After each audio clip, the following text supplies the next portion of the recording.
Hey guys, Game Master.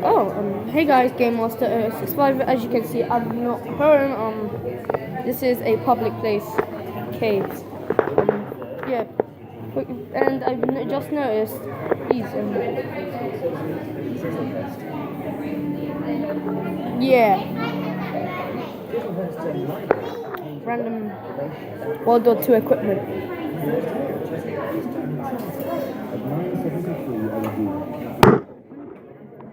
And pirate?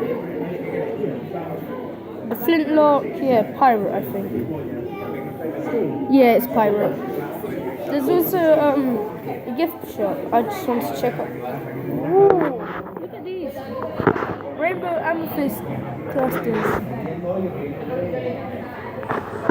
That's beautiful. That's beautiful. These. There's these. Why is that pencil case full? What? There's these. That's a pencil shop now. Oh, there's these bullets over there. There's these bullets over there. Can you see them? There's bullet links and bullets. Yeah. I wanted to buy that, but it's kind of expensive. Oh yeah, and there's also these. Yeah. Right, okay, anyone for the 2 o'clock tour, if you want to come this way and have your tickets ready, please? Wait. Ticket. It's in my pocket. Wait. Wszyscy idą. Bo ja Co mam. jest? Teraz zobacz, będzie cały w rękach, a ty swojej wody nie bierzesz? A, dopiero przyszedłem.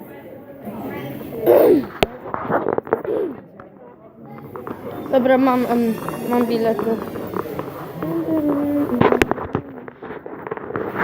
Yeah, I'll be back. So, yeah, ja nagrywam. A ja też. To jest, A ty? Jak cię zapisujesz? Dobrze, że to nie ma a ja, więc nie ponagrywasz. No i myślisz, że jest mu potrzebny internet, Jak cię zobaczę, że ty cokolwiek oglądasz, to ja cię ostrzegam, naprawdę. Nie będę, bo ci zabiorę na tydzień ten telefon. look at this. Look at that.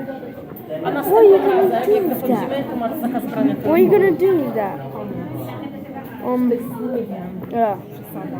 Right now we're waiting. We're waiting and I'm making the most of it. Lol. Yes. Yeah, but why didn't you edit out you were crying on one of your videos? It's in like the first 2 seconds. Because I didn't want to, because it's funny. Dead humour.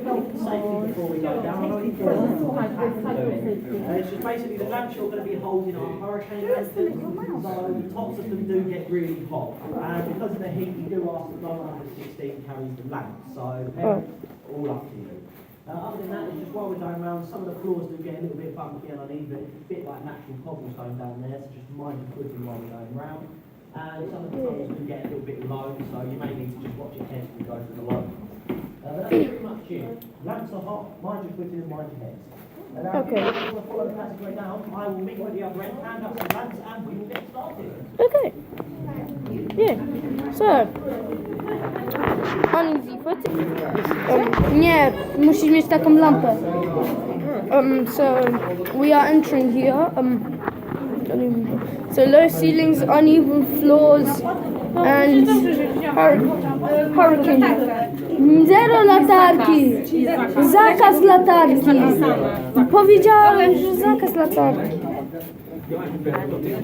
Yeah, let me continue. Yeah, it has to be dark. So if I'm at some low light.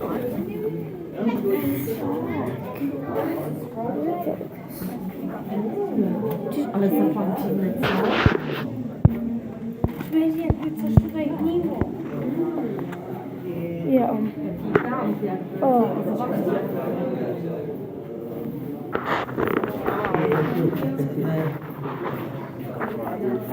Run around here. Should we not spread them out flat and roll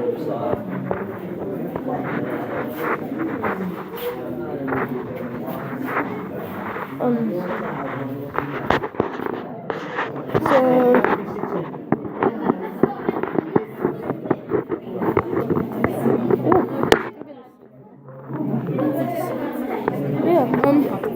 is going to be interesting.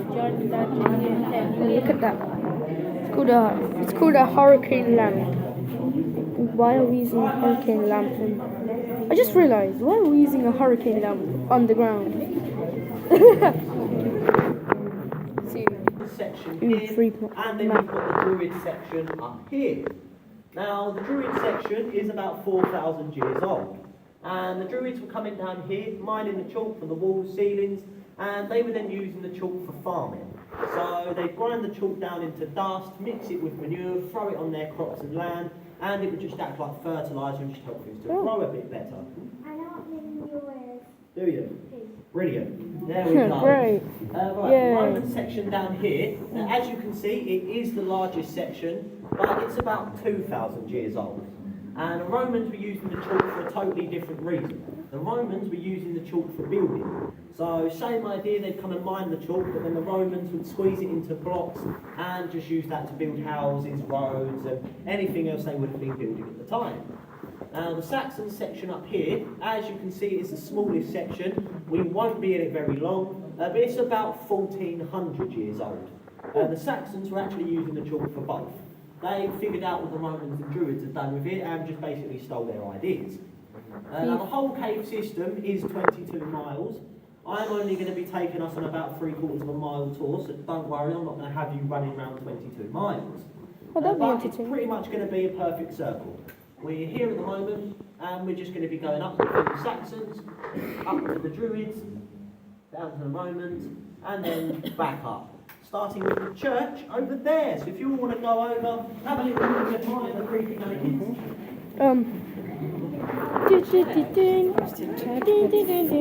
Czemu robili church w takich cave'ach? No, look at them there. Down there. Do you see me? Ej, ale czemu, jak myślicie, czemu nie robili tutaj church taki w cave? Tak, żeby było bezpieczniejsze.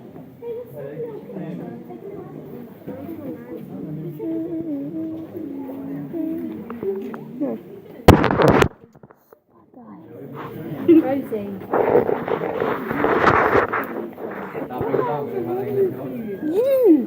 Rosie, you're not listening to me, are you? Maja? Ej, Co to jest za That's all right. Yeah, well, just just say the talk. Well, we're going to go over the church bit anyway, so it'll be here to get more time to do that. Right then, guys. Well, I'm guessing you all had a nice little look at the church by now. Yeah. But as said, that is the old cave church. Now, during the Second World War, we did become one of the biggest air raid shelters of our kind. And we had over 15,000 people staying here every night. Now, as you can imagine, with that amount of people, a lot of them would have been religious, would have wanted to pray, have church services, things like that. So the church was made. It is holy ground, it's still considered holy ground to this day, but because of the amount of people that were down here, they did run services 7 days a week. It's all right, no worries. But they would have had about 250 people squeezed into the church for every single one of those services. So it would have been quite cramped. But they did run services like that for the whole time that people were staying down here. And the only time they actually stopped the services was for the christening of a young girl. But we will get more into that later on. So there you go, that is the church. We are at point 2, and all I can deduct from this is this was a ward stockroom.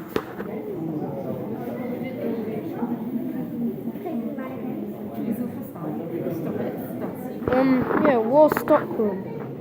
Wiecie, zabiorą wszyscy do cave, tam latają normalnie nietoperze nad głowami. Nie. A to nie jest takie też dłuższe? This little bit here, this isn't actually World War II. This is World War I. And this section was used as a barracks for the Woolwich Arsenal. So they were storing tons and tons of powdered explosives down here. So TNT, dynamite, things like that. They actually had over 1,000 tons of TNT stored here at one point, so there was a lot of it. And as you can imagine, with the risks involved, they did have military guards.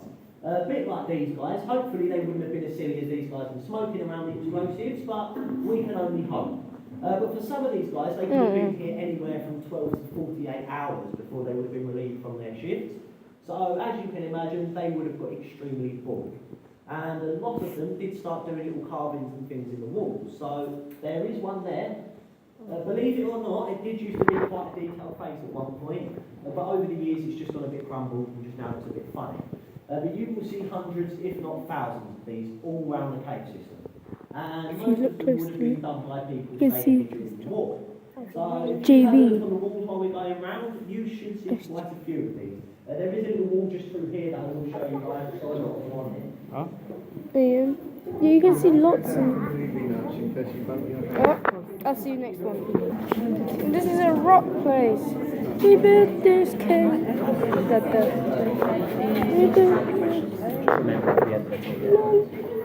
Oh, it's kind of old and broken. Remember what I just said. Rock root.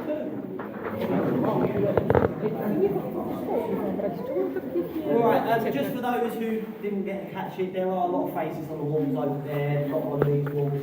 If you're like all that stuff, by all means do feel free to go and have a look.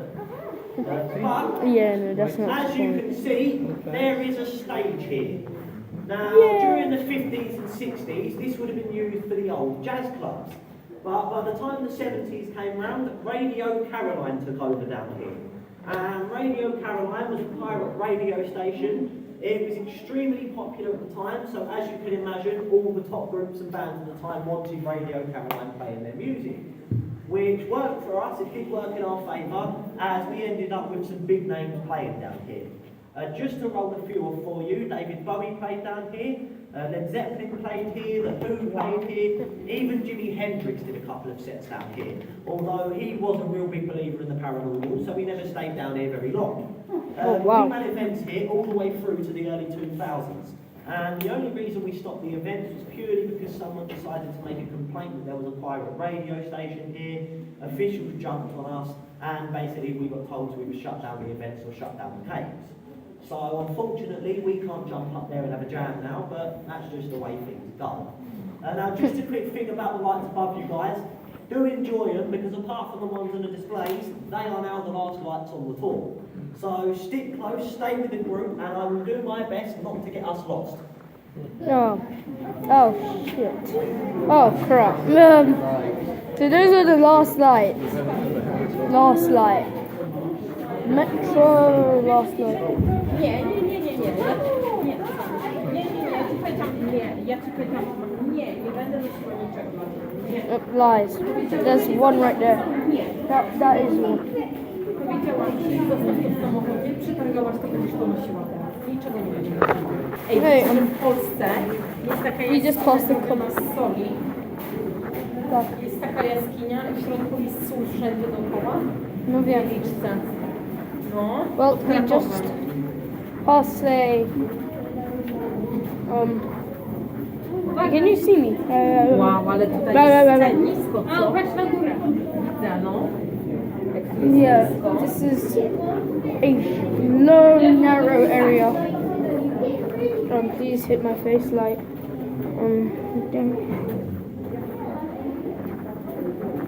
What is happening is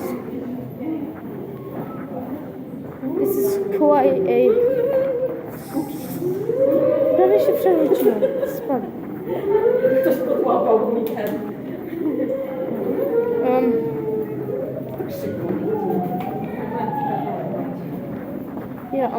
Now we just passed the area. It is very dark. Which one?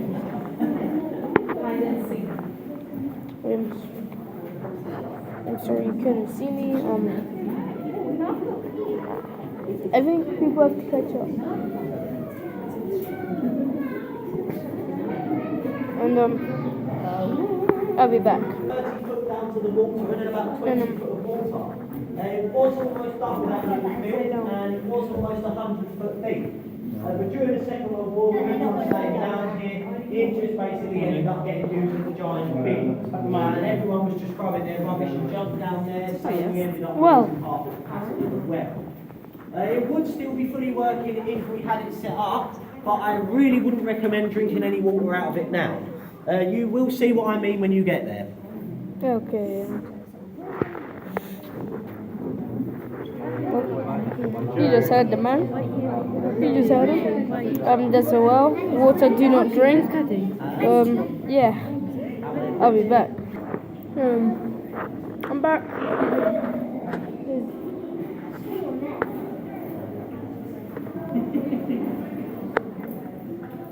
Oh, you won't see that corner. That's good. Be careful touching the black stuff, because the black stuff can get really sharp. Touch the white stuff there. White stuff won't come. Black stuff can. There you go. Oh, stuff. That's flint. Yeah, that's flint stuff. Can you see me? You know, when you see the people doing that in the rocks? That's what it is. Yeah. Yeah. And chalk, what you see is always smooth, even if it is sharp, you can abandon it. Chalk is safe, it's not. Right, guys. Can you see me? Well, I would love to tell you that this is thousands of years old or done by ancient druids, but it's not. It was done in 1995 by an artist called Sandy Brown. And she decided that she wanted to come down here and do this as her belief of the druids and druid religion and things like that. And now the owner wasn't too keen, and we didn't try and put her off by telling her that she'd have to be down here by herself, and she'd only have a little light, and there's ghosts running left, right and centre, and anything else you can imagine. But as you can see, it quite obviously didn't put her off. Wow. She actually spent over a year down here, every day from open to close doing this. So a lot of hours did go into it. And as I said, it is quite literally just her belief of the druids. So in the middle here, it's meant to be the druid tree of life. On this side, it's meant to depict the evil, so you've got dragons, monsters, demons, things like that. And on this side, it's meant to depict the good. So you've got the guardian there, you've got the watcher, and other little symbols that were supposed to bring good luck. But Sandy knew what people can be like and how they like to make up stories about practically anything. So she did a couple of things just to make sure nobody could lie and tell you it was older than it was. So if you look down here, there's Canary Wharf, there's the River Thames, and then there's Spider-Man. So I can't exactly tell you that Spider-Man was invented by ancient druids, can we? So she knew what she was doing. But she did supposedly get the reputation she wanted from this, and she is meant to be quite a renowned artist now. Although, if truth be told, I've never seen or heard anything else she's done, so you'll have to find that out for yourselves. But there you go. Okay. Be back. It did used to be a lot deeper. It was about 10-15 foot deep at one point, but during the Second World War, with everyone staying down here, they just basically filled it in so it was a bit safer and they didn't lose anyone down there. But they did say that while they were filling it in, they found the remains of a young woman down there. Now, it's said that she was wearing a white wedding gown, so she has now been referred to as the Lady in White. And as you can imagine, over the years, we have had a lot of people say they've seen her sitting on the rocks up here, they've seen her lingering at the end of passageways, they've heard her footsteps.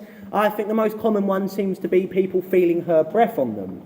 Now, I really can't say if you are going to experience anything or not, but I will say that if you do see, hear or feel anything, please tell me so I can be the first one of us to run.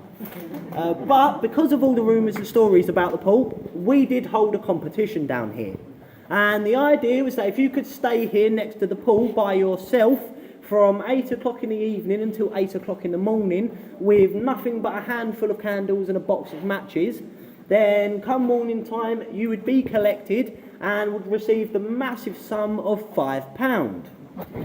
Now, back then, £5 was about 3 weeks' wages for some people, so as you can imagine, a lot of people did attempt the challenge. In fact, in the 30 years we ran the challenge, over 300 people attempted it, and only one man successfully finished it. And he was a Chislehurst policeman. But even he did say that it was the most uncomfortable experience of his life, and no matter how much they paid him, he wouldn't come back down and do it again. Now, we did have 2 tour guides come and attempt the challenge. Obviously, competition rules, they had to be split up, so one of them stayed up here by the pool, the other one stayed in a little alcove just round the corner. And about 3 o'clock in the morning, the guide up here heard his friend screaming. So he went running down to check on him and found him unconscious with a broken shoulder. An ambulance was called and he was taken to hospital, and the hospital staff said they couldn't work out what had happened. They said he didn't have a single scratch, bruise, bump mark on him to say how he'd been knocked out. He had just mysteriously fell unconscious. And after countless x-rays and things, the only explanation they could give for his shoulder was that it looked like someone had physically grabbed it and pulled it out. Now, whether you believe that that's ghosts angry that people are staying in their home, or whether you're like me and just believe that the ambulance crew dropped him on the way up, I really can't say. I wasn't here at the time, but it does seem the more believable story. But because somebody was injured doing it, health and safety jumped all over us, and we're not allowed to hold the competition anymore. So unfortunately, I can't leave any of you down here. I know it's a massive shame, but we better go on. Oh. I still don't understand what bit. As you can see, this is how things were set up during World War II. Now, as I mentioned, we did have over 15,000 people staying here every night, and they had to be accommodated somehow, so they started bringing in loads and loads of these triple-tier bunks. And pretty much every tunnel and passage in the cave system would have looked like this and had these bunks going down it. Now, did you all notice a load of these while we were going round? Yeah. Little numbers and letters all over the walls. Basically, that would have been your address at the time. So they called it your pitch number. And when you got your ticket from the office, you would have been given a pitch number, you'd be taken there, and that was where you were expected to stay. Now, it did get quite cramped. I'll give you an example. Obviously, there's A1, 2, 3. Goes to the wall back there and comes up to A29. So you would have had roughly 30 families living in just this passageway here. It was quite cramped. And conditions really weren't the best for them down here. They didn't put a ban on smoking, so the air would have been fit with thousands of people smoking. With the toilet cart going up, dropping waste on its way up, the fumes from that would have mixed in. Even just general heat. With over 15,000 people, it's a lot of natural body heat. And the temperatures down here did actually hit about 30 degrees at one point. So it would have been extremely hot down here as well. But because of the amount of people that were down here, it did turn into a small underground town. And they quite literally had everything you could think of. They had banks, theatres, dance rooms, cafeterias, dentists, barbers. One guy brought in a projector and they set up a cinema room. They quite literally had everything. One of the things they did have was the old cave hospital, which is just up around this corner. I'll be back. Well, as I said, this is the old cave hospital. Now, it was run by Red Cross, so they were all Red Cross doctors and nurses here. And if you were ill or you needed medical advice, then obviously you'd come here and speak to someone. Now, if you were so ill that you couldn't actually make it here, then one of them would have been sent round to your bunk to assess you. They would pretty much just decide whether you were being a wimp and could stay in your bunk, or whether you were seriously ill, in which case an ambulance would be called and you'd go to a hospital on the surface for better treatment. But there wasn't any major illnesses or incidences here. It was all just coughs, colds, flu treatments, maybe the odd child falling over and they'd have to get a plaster. And in fact, the only significant event that actually did happen here was the birth of a little girl. So if you remember me saying round by the church that a young girl was christened there, she was born here. And normally with pregnant women, the same sort of thing would have applied. When they went into labour, they would have had an ambulance called and gone to a hospital on the surface to give birth. Unfortunately for this lady, there was an air raid going on at the time, so an ambulance obviously just couldn't make it here to get her. But they did give her daughter a name for where she was born, and the poor little girl ended up being called Kavina. Oh my god. Horrible name, and as you can imagine, as soon as she was old enough, she changed her name, and she now goes by the name Rose, with Kavina as her middle name, and just doesn't tell anyone what it is. But she is still alive to this day, and she actually celebrated her 76th birthday last year, so she is still alive and well. Now, it does say on the board there that it was 6p per adult and 3p per child. that was put in place, but it wasn't necessary. Basically, they did understand that there was a war going on, not everybody would have had the money to pay, and if you didn't have the money, you wouldn't be turned away. You would still be allowed to come down here and stay. It was just that next time you came in some money, you were just expected to throw a little bit their way. But what they did with the money here was it all went straight back into the cave system. So whatever they got here would have funded for the lighting, food for the cafeterias, cleaning up the toilets, cleaning up the hospitals, which is the reason that it was called the sanitary fund. Now, while you were down here, you were expected to follow rules. The rules are on the notice board just here, and if you broke their rules, they didn't have police or guards or anything like that, you would just simply be thrown out of the cave system. And no one wants to be left outside while the bombs were dropping, so everybody always did exactly as they were told. Now, that is the end of the tour, guys, so thank you all very much for coming. I will be here for a minute or two, so if you want to have a little look at the ticket office and the rule book, by all means, please do. When you leave, if I ask that you just leave your lamps on the table here, and then just follow the left side up, and it will take you back up to civilization. So, thank you, guys. Thank you. Oh, that was entertaining. Sorry guys, I wasn't talking that much. Oh yeah, I forgot about this dude. Yeah. The video ain't gonna end here yet. I'm just gonna leave. I'm gonna do my outro.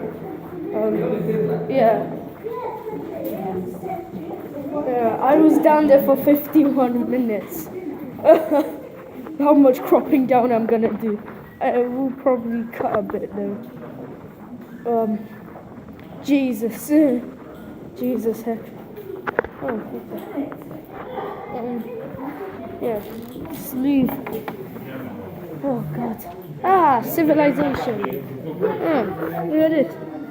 Look at these little people. Lol. Pretty neat, isn't it? These hats.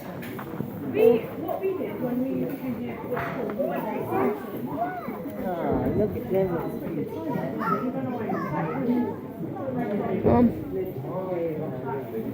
Yeah, I'm just gonna wait for my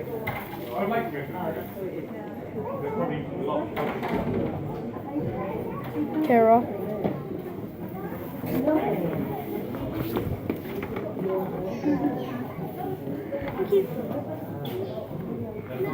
Might as well help.